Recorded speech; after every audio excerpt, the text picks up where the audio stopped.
Sugar and Spikes is a science-backed and semi-sarcastic mental health podcast for a new type of business leader. Mental health concerns are occasionally addressed, but this podcast is not intended to diagnose or treat any condition, mental, physical, metaphysical, or otherwise. That's a job for your doctor or therapist, not a podcast. Now that we've got that out of the way, let's get on with the show.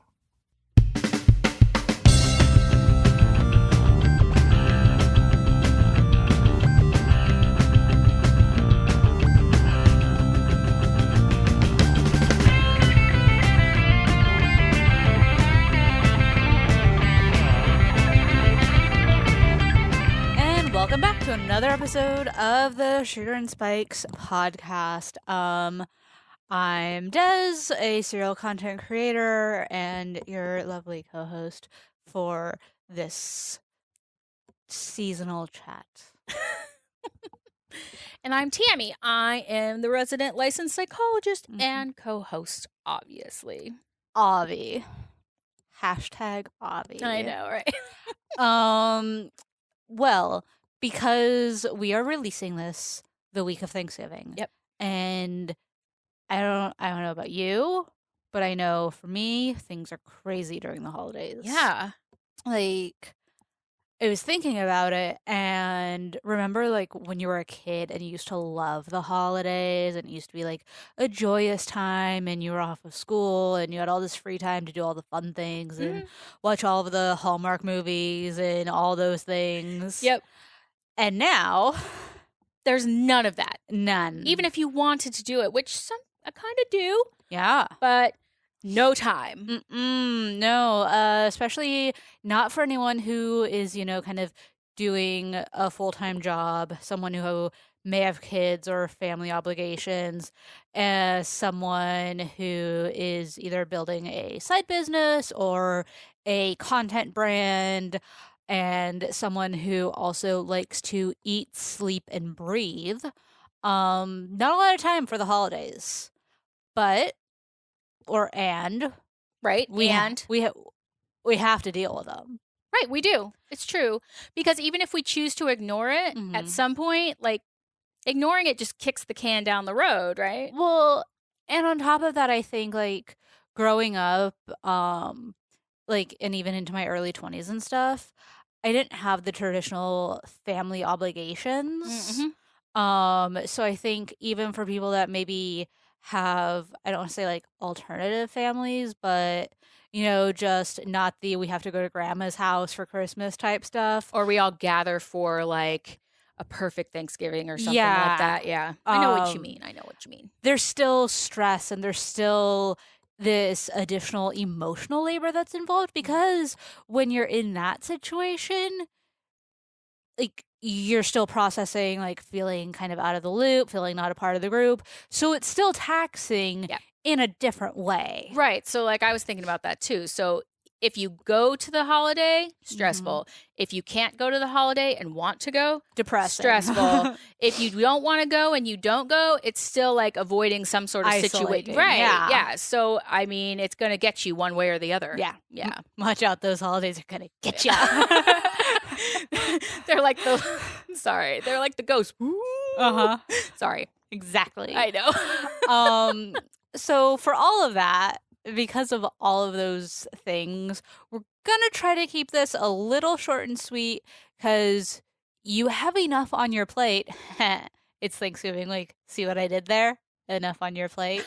It's a knee slapper. What was I saying about short and sweet? I don't know. I forget.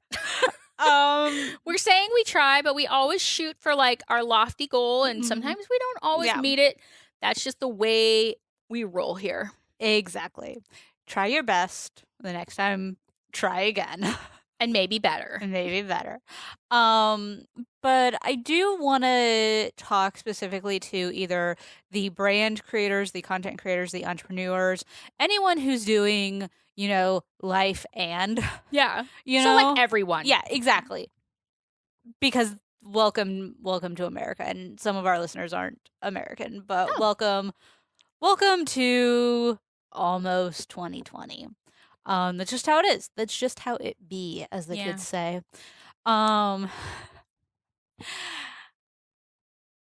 there's different types of stress. And I think I was thinking specifically for entrepreneurs who sell products, maybe like small business owners, folks with stores, folks that maybe are artists and do paintings or jewelry, anything like that. The holidays are the craziest time of the year. So crazy. I was talking with someone who owns a shirt company, and he said that he does like 70% of his revenue after Black Friday. Oh my goodness. Like, I can't But even that's so much stress. Can you imagine, like, what if the numbers are down? What if people aren't spending as much? What it like Well, it's the emotional stress, right?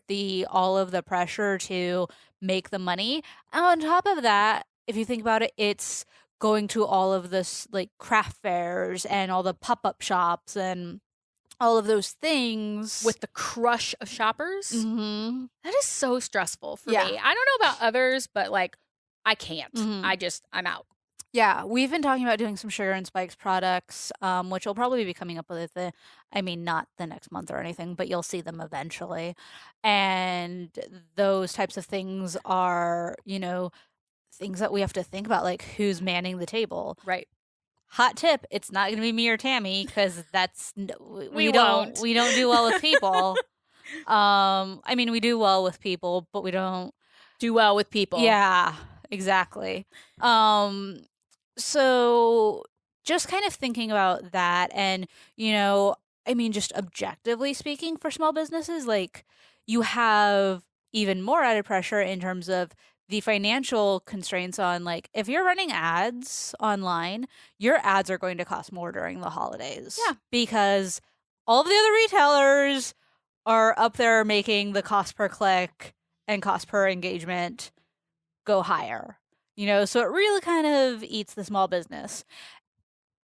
All of that aside, thinking about the stresses and stuff like that. What are some quick, maybe non-cliche, maybe cliche, just kind of beneficial things for people to remember as we're all in the midst of getting to January 1st? Well, I think when something's going to be like more stressful, more taxing than maybe your day-to-day, you can't just do your day-to-day. Right. You have to figure out how you're going to incorporate care to manage all that stress, right? So if you burn yourself out, you're no good to anyone. So you have to figure out a way, but it can't be like business as usual, right? So you have to identify some of the things that you're going to do to create that extra care, to reduce that emotional bucket, to reduce the physical exhaustion, even just a little bit, to allow you to function optimally for a longer period of time. I think also it kind of starts with adjusting expectations, right? Because you enter in the holidays, and I don't know, like fall's kind of a chillish time. After summer and everything, like it's business, like a slowing down. It's business as usual, and I think starting with reminding yourself that things are going to be different and creating that space for it is kind of a priming step. Right. So I think that's a really good point. So I immediately go to like, let's do these activities. But I think if you really slow it down and you really kind of look at those pieces, then yes, it's like you have to prime yourself and prime yourself. Like, I think it's really easy that when we're going into stressful situations of thinking of all the things that could go wrong. But also remember, there's lots of things that are going to go right. And so you want to like take in those good thoughts too. Because that's the whole idea of like positive psychology, right? You don't always focus on symptoms. You don't always focus on lack, but it's the other side of it, the things that go well, the things you're doing that you feel okay about and all of that. You mean focusing on abundance? Maybe. Just maybe. But I think that's absolutely necessary because, I think we're so quick to amplify the negative. Oh, yeah. Because it's a life-saving tool, right? Right. Like we're looking out for danger and things, and you know, granted, our lives are different than they were a couple thousand years ago with cavemen and everything, but it makes sense that our brains are like, danger, Will Robinson. Whereas, oh, cool, like, I have food in the fridge and shelter. Like, those are essential things, but our brain isn't like, this is awesome, let's celebrate, you know, just Right. to take it very basic. Well, and I think also an idea that I've been playing with lately is taking a break to move forward. Because we think of progress as moving in a forward straight line. Maybe not everyone, but I think generally we get this idea that we're going down a very straight path. Yeah. And that you always have to keep going, right? So you're in this action step all the time. But think about how much that burns you out. Think about how much that can lead to physical illness, being emotionally drained, being physically drained, however you want to talk about it. And that's going to harm your ability to be super present and super focused. And so you want to take a break because that feels like sitting, or maybe people consider that moving backwards. Yeah. But really it's wasting time. Right. But it's like this 10 to 20 minutes to like take a breath, regain your focus, and move forward again in a I hate that word. Rejuvenated.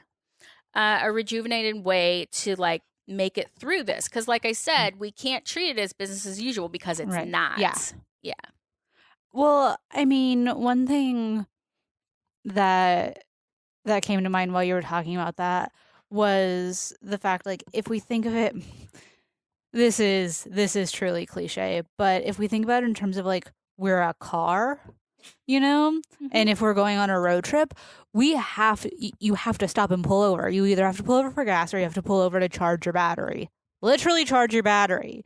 You know, like you have to take time out of that trip. And a lot of times those charging stations, those gas stations aren't immediately off the side of the road. Right. You know, or you have to like do a U-turn and things like that. Like that's just how it is. Right.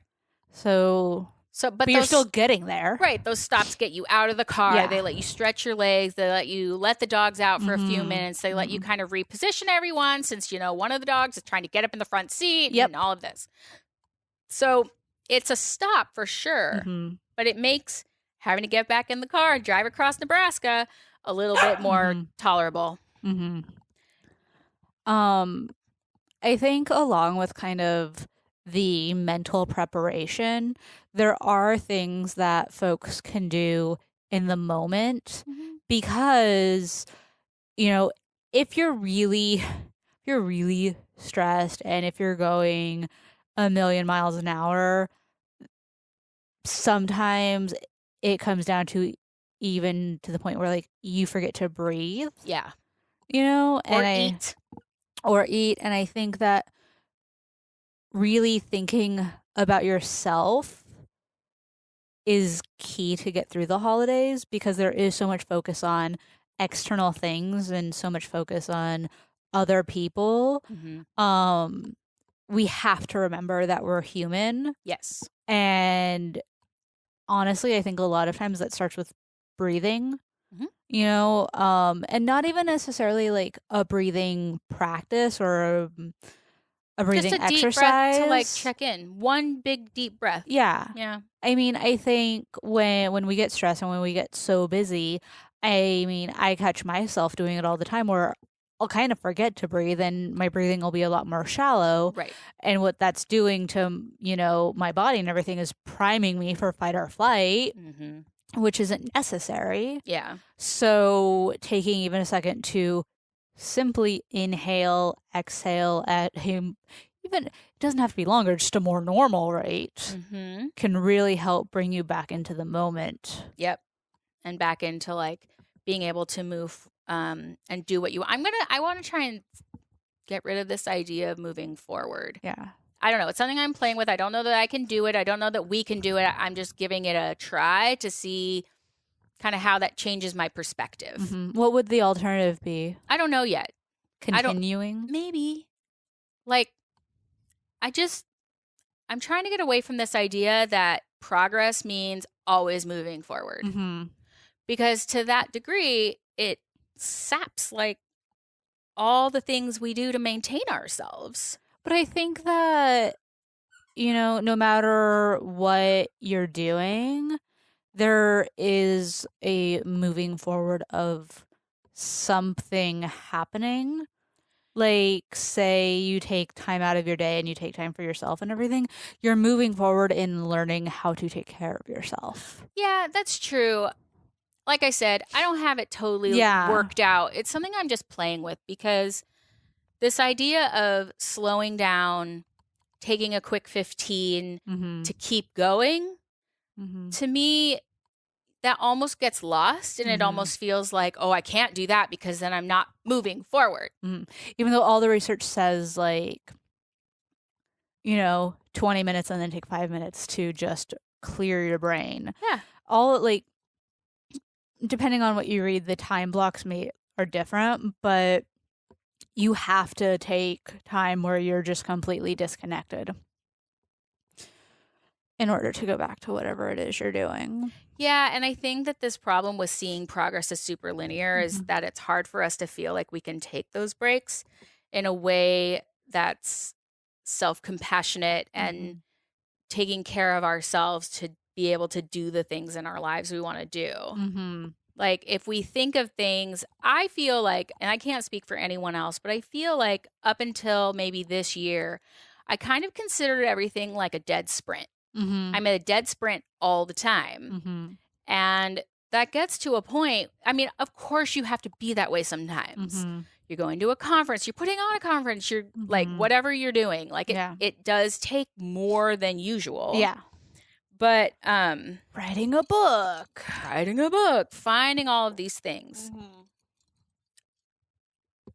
forgot what I was saying. Takes more. Oh, it takes more of ourselves. So we have to be able to recognize that that is not sustainable.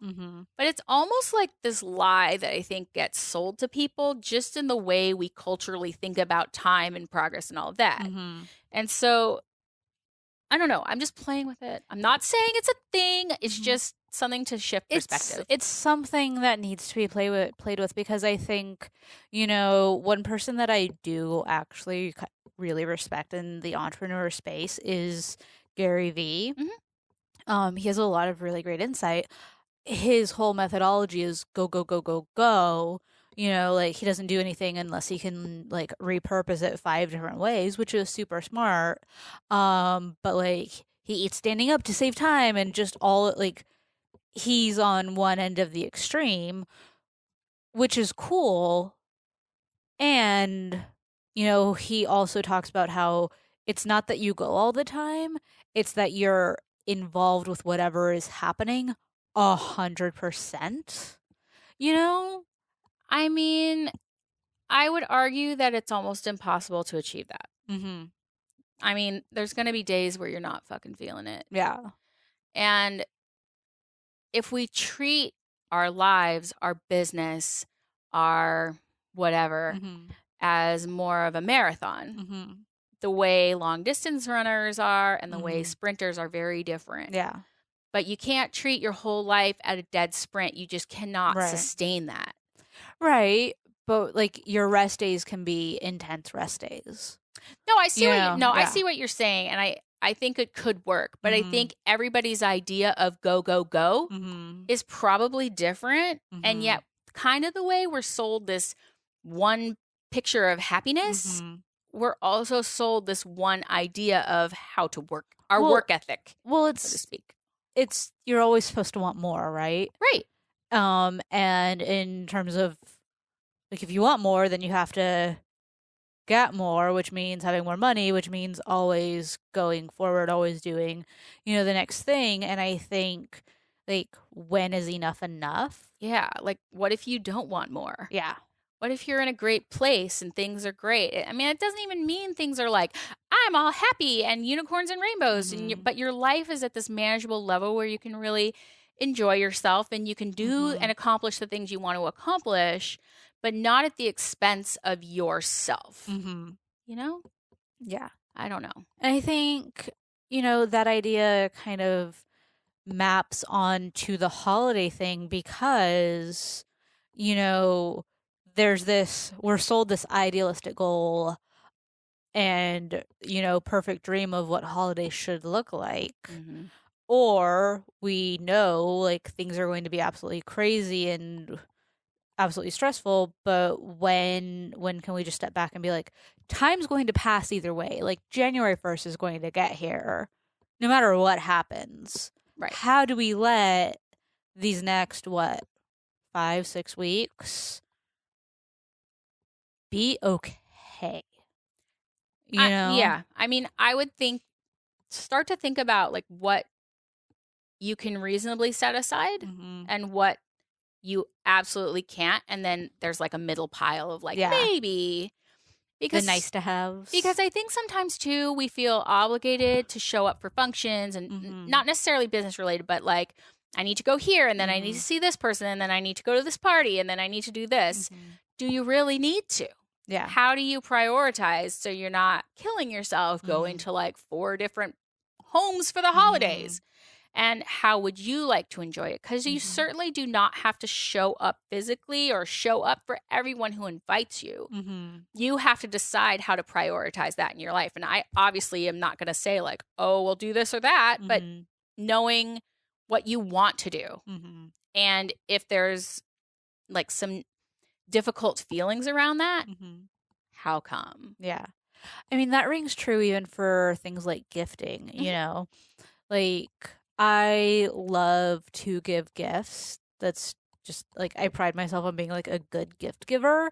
But a few years ago I noticed that the holidays were just stressing me out beyond belief because I had like however many people and I was worried about trying to find the perfect gift and all of these things. And the minute that I realized that how stressed that was making me, we just went to a rule of like we're not. Like because you're not enjoying it anymore. Like the love you have of finding a gift and giving it to someone you really love. Once that's so stressful, it's like making you crazy. It might be time to reevaluate that because it doesn't seem like it's doing the thing that really you connected with in the beginning. And I think that's kind of a concept to kind of serve as a challenging point throughout the holidays because the holidays are about, Thanksgiving, being thankful for what you have, other holidays, family, and, just reconnecting with stuff. And my challenge would be as you go through these next few weeks is if it's not enjoyable, why am I doing it? Yeah. And it doesn't mean, I like that because we're not saying don't do it. We're saying make your best decision because you're the expert on your life. Yeah. But just examine it a little bit. Yeah. Because, like, if going to the 20th craft fair, if that's the last thing I want to do, well, why am I doing it? Well, for X, Y, and Z. And then, like, having that kind of reframe and even just a reminder, like, I think so often there are things that we know on some level, but then it takes someone like holding a mirror or like holding a giant sign in big bold letters saying to buy your daughter a gift, to get your partner like to pay rent. Like it takes those things to be like, okay, and then creating this small level of bucking up and being maybe not even okay with it, but better for yourself. Exactly. Yeah. Because I think a lot of times we get into this give, and I love to give. I'm a very compassionate person. I believe in that. But we can get into this giving too much of ourselves. Yeah. We have to figure into that priority list somewhere. Yeah. You don't necessarily have to be number one. No. And if you're last, I would challenge you to think about how come that's okay with you? Yeah. And if it's okay with you, then do it, right? But with this idea of being conscious and intentional about it, right? Because I feel like that's really what this is all coming down to. Be intentional and make your choices not with this automatic, but with a sense of thoughtfulness. Yeah. Intentional with I don't want to say mindset, but with how you walk through the holidays Mhm. and intentional with what you do. I know those sound very similar, but I do want to remind all of our listeners that even the basic things that seem super common sense, like breathing, eating, drinking water, getting sleep, Mhm. you still need to do those Yep. between November and January. That's true. You do. Yeah. And like getting your vegetables and all of the holiday fun goodies and things, like, just remember you're still a person. Yeah. And you're not, some character moving throughout the insanity. Right. Still treat yourself as the person that you cared about and respected back in May. Like Yes. something like that. Like you're not you don't suddenly become like a robot. Right. Um And generosity. yeah. Practice generosity with others. We encourage that, and generosity with yourself. Exactly. Mhm. Yes. I don't know. I feel like it's a pretty solid place to stop. Yep. So if you're in the States, happy Thanksgiving. If you're not, happy holidays. Or if you don't celebrate Thanksgiving. Exactly, yeah.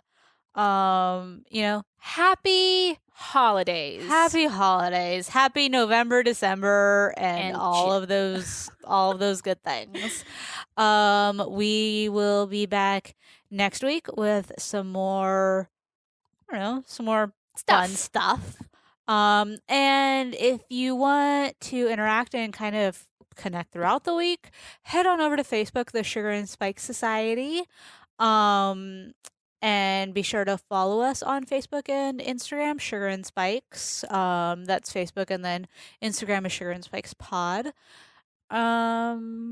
If you like this, if this is like your first time listening and you like this, go ahead and leave a review. And share it with someone you think may need to hear it. Yeah. All right. We'll talk to you later. Take good care, friends. Bye.